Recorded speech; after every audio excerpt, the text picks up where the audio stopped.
নমস্কাৰ ছাত্ৰ ছাত্ৰীসকল, আজি আমি শিকিম হাতত থকা জক।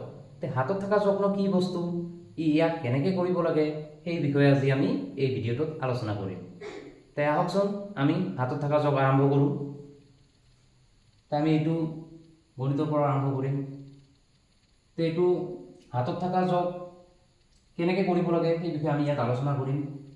আমি জক কোনফালৰ পৰা আৰম্ভ কৰিব লাগে, সদায় আমি সোঁহাতৰ ফালৰ পৰা আৰম্ভ কৰিব লাগে। আমাৰ সোঁহাত কোনখন, এইখন।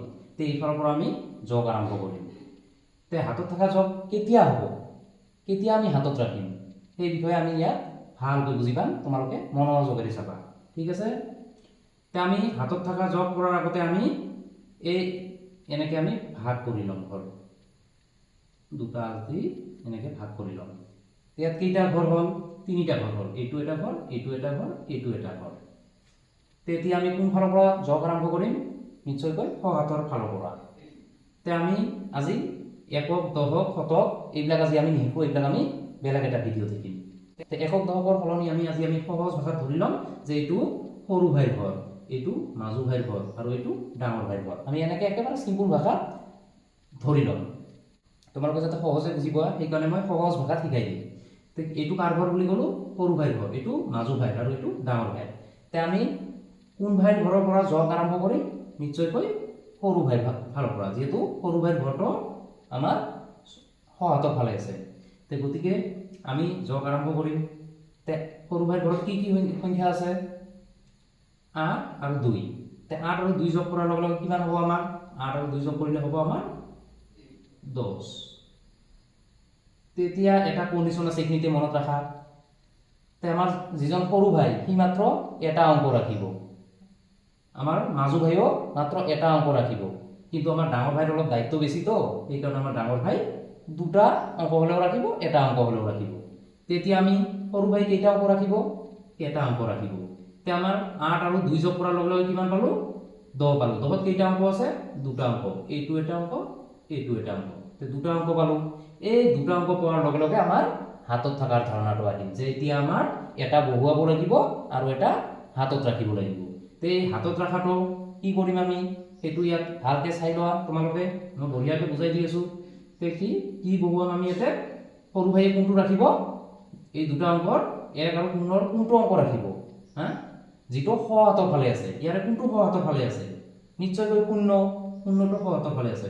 কোনটো ৰাখিব সৰু ভাইয়ে, 0টো ৰাখি দিব। 0টো ৰাখি দিলে এতিয়া আমাৰ 1টো কাক দিব, 1টো দিব আমাৰ এই মাজু ভাইক দি দিব। 1টো কাক দিব আমাৰ, এই 1টো কাক দিব আমাৰ এই মাজু ভাইক দি দিব। 1টো আহি মাজু ভাইৰ ঘৰত আহি থাকিল। গম পালা, 0টো এতিয়া আমি বহালো আৰু 1টো কাক দি দিলে, মাজু ভাইক দি দিলে। এতিয়া সৰু ভাইয়ে মাজু ভাইক দি দিছে, মাজু ভাই ৰাখব নে নাই, নিশ্চয়কৈ ৰাখিব। তেতিয়া মাজু ভাইৰ ঘৰত কি কি সংখ্যা থাকিল, 1, 5 আৰু 5। এতিয়া আমি এইকেইটা যোগ কৰোচোন, কিমান হ'ব, 1 আৰু 5 যোগ কৰি কিমান পালো, 6। 6 আৰু 5 যোগ কৰিলে হ'ব আমাৰ 11। তেতিয়া মাজু ভাইৰো এটা কণ্ডিশ্যন আছে, ই মাত্ৰ এটা অংকহে ৰাখিব। এই যে যোগ কৰি দুটা অংক পালো ন, 11ৰ এইটো এটা অংক। দুটা অংক পালো, দুটা অংকৰ মাজু ভাই কোনটো অংক ৰাখিব, সদায় সোঁফালৰ অংকটো ৰাখিব। ইয়াত সোঁফালৰ অংক কোনটো, এইটো 1। এই 1টো মাজু ভাইয়ে ইয়াতে ৰাখি দিলে। আৰু এই 1টো কি কৰিব, এই ডাঙৰ ভাইক দি দিব। এই 1টো আমাৰ এই ডাঙৰ ভাইক দি দিব। এতিয়া ডাঙৰ ভাইৰ ঘৰত কি কি সংখ্যা থাকিল, 1, 8 আৰু 2। এইকেইটা আমি যোগ কৰোচোন, কিমান পাওঁ, 1 আৰু 8 যোগ কৰিলে কিমান, 9। 9 আৰু 2 যোগ কৰিলে কিমান, 11। তেতিয়া 11 পালো। তেতিয়া মইতো আগতে কৈছো যে ডাঙৰ ভাইৰ অলপ দায়িত্ব বেছি থাকে, ই দুটা অংক হ'লেও ৰাখিব, এটা অংক হ'লেও ৰাখিব, ইয়াৰ কোনো আপত্তি নাই। গতিকে কি হ'ব, আমাৰ এই 11 একো হাতত নাথাকে আৰু, যিহেতু এই ডাঙৰ ভাই, 11 ৰাখি দিলে। এইটোৱে আমাৰ হাতত থকা গণিতৰ মূল ধাৰণা। নিশ্চয়কৈ বুজি পাইছা। এইটো আমি এনেকৈ কৰিম। আমি ভাগ কৰিও ল'ব পাৰোঁ, বা কিছুমানে মনে মনে ভাগ কৰি ল'ব পাৰে। আমি এনেকৈ ভাগ কৰি লৈ দেখাই দিছোঁ, বাছ। এইটো হৈ গ'ল, ভাগ কৰা হৈ গ'ল। এইটো কি কাৰ ঘৰ হ'ব, নিশ্চয়কৈ গম পাইছা, সৰু ভাইৰ ঘৰ। এইটো কাৰ ঘৰ, মাজু ভাইৰ ঘৰ। এইটো ডাঙৰ ভাইৰ ঘৰ। তেতিয়া আমি যোগ আৰম্ভ কৰোঁ। সৰু ভাইৰ ঘৰ আমি কোনফালৰ পৰা যোগ আৰম্ভ কৰিম? সোঁহাতৰ ফালৰ পৰা, এই সৰু ভাইৰ ঘৰৰ ফালৰ পৰা। তে সৰু ভাইৰ ঘৰত কি সংখ্যা আছে? 6 আৰু 4। তে 6 আৰু 4 যোগ কৰিলে কিমান? আমি চবেই জানো 10। তেতিয়া কোৱাচোন সৰু ভাইয়ে ইয়াৰে কোনটো অংক ৰাখিব? সোঁফালৰটো নে বাওঁফালৰটো? দুটা অংক পালো, দুটা অংক পালে আমাৰ হাতত থাকিব। তে আমি গম পাওঁ হাতত থকাটো ক'ত দিব? ইফালে আমাৰ বাওঁ চাইডে দি দিব। বাওঁ চাইডে কোন আছে? মাজু ভাই ঘৰত দি দিব। তে ইয়াতে সৰু ভাইয়ে কোনটো ৰাখিব? সোঁফালৰটো ৰাখিব। তে সোঁফালে কি আছে? 0 আছে। এই 0টো ইয়াতে ৰাখি দিলে সৰু ভাইয়ে। আৰু এই একটা কাক দিব? সৰু ভাইয়ে এই মাজু ভাইক দি দিলে। এইটোৱে মাজু ভাইক দি দিলে। এই মাজু ভাইৰ ঘৰত আহি এই একটা যোগ হ'ব। তেতিয়া মাজু ভাই ঘৰত দি দিলে। এতিয়া মাজু ভাইৰ ঘৰত কি সংখ্যা আছে? 1, 4 আৰু 1।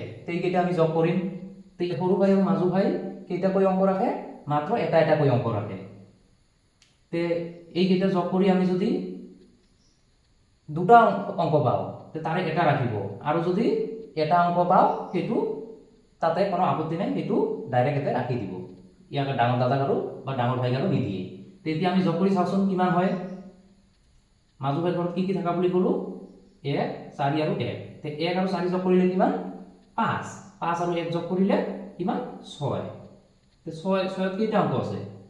তে 6ত কেইটা অংক আছে? এটা অংক। তে এটা অংকত কোনো আপত্তি নাই, এই অংকটো এতে ৰাখি দিলে। তে ডাঙৰ দাদাক দিছে নেকি? নাই দিয়া। তে 6টো আমাৰ ডাইৰেক্ট এতে ৰাখি দিলে। তেতিয়া আমাৰ একোতো হাতত নাথাকিল, বা ডাঙৰ দাদাক তো মাজু ভাইয়ে একো নিদিলে। তেতিয়া ডাঙৰ ভাইয়ে কি কৰিব? নিজে যিকেইটা অংক ইয়াৰ ঘৰত আছে নিজে নিজে যোগ কৰি এতে বহাই ল'ব। তে কি হ'ল? কিমান আছে ডাঙৰ দাদাৰ ঘৰত বা ডাঙৰ ভাইৰ ঘৰত? 9 আৰু 2। 9 আৰু 2 যোগ কৰিলে কিমান? 11 হৈ গ'ল। এইবাৰ আমি এইটো গণিতলৈ আহিছোঁ। এইটো একে ধৰণৰ গণিত, ভালকে মনোযোগেৰে চাবা। তে আমি এনেকে ভাগ কৰি ল'ম এইটো নিচিনাকে।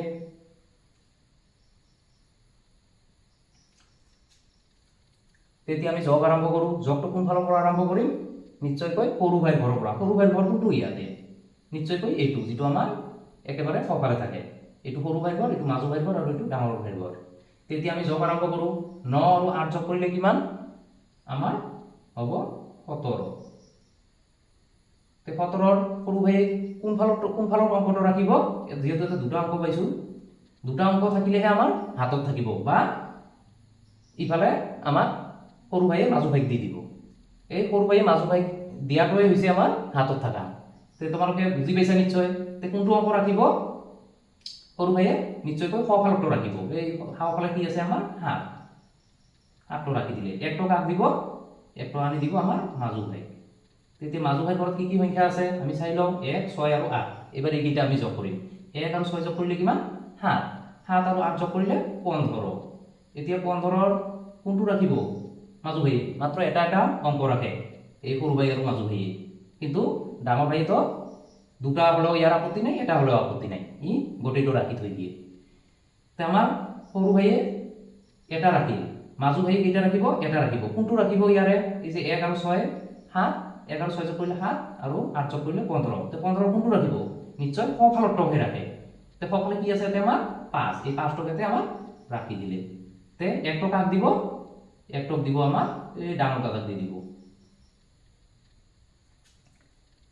এই ডাঙৰ দাদাক দি দিলে 1টো। তেতিয়া ডাঙৰ দাদাৰ ঘৰত কিমান হ'ব? এবাৰ আমি চাই ল'ম। তে ডাঙৰ দাদাৰ ঘৰত 1, 7 আৰু 1। তে এইকেইটা যোগ কৰিলে কিমান হ'ব? 1 আৰু 7 যোগ কৰিলে 8। 8 আৰু 1 যোগ কৰিলে 9। তেতিয়া আমি যে 9 পালো, 9 কেইটা অংক আছে? এটা। তে এটা হলে এটাই ৰাখি দিব। কিন্তু যদি দুটা অংক পালো হয়, দুয়োটাই ডাঙৰ দাদাই ৰাখি থৈ দিল হয়। কিন্তু ইফালে যিহেতু ডাঙৰ দাদাৰ ইফালে আৰু কোনো নাই, বা ডাঙৰ ভাইৰ ইফালে কোনো নাই, গতিকে ইফালে আৰু নিদিয়ে। গতিকে এটা পাইছো, এটাকে ৰাখি থৈ দিছে। তে এইটোৱে আছিল আমাৰ হাতত থকা যোগৰ মূল ধাৰণাটো। তে এতিয়া মই ছাত্ৰ ছাত্ৰীসকলৰ কাৰণে এই গণিতটো ৰাখিছোঁ। তোমালোকে বঢ়িয়াকৈ সুন্দৰকৈ বহীত পাতি কৰি, নাইবা যদি মুখে মুখে জানা মুখে মুখে কৰি ভিডিঅ'টোৰ কমেণ্ট বক্সত জনাই দিবা বুলি আশা ৰাখিলোঁ। ধন্যবাদ। আমি নেক্সট ভিডিঅ'ত পুনৰ লগ পোৱাৰ আশাৰে আজিৰ ক্লাছটো ইয়াতে সামৰণি মাৰিলোঁ। ধন্যবাদ।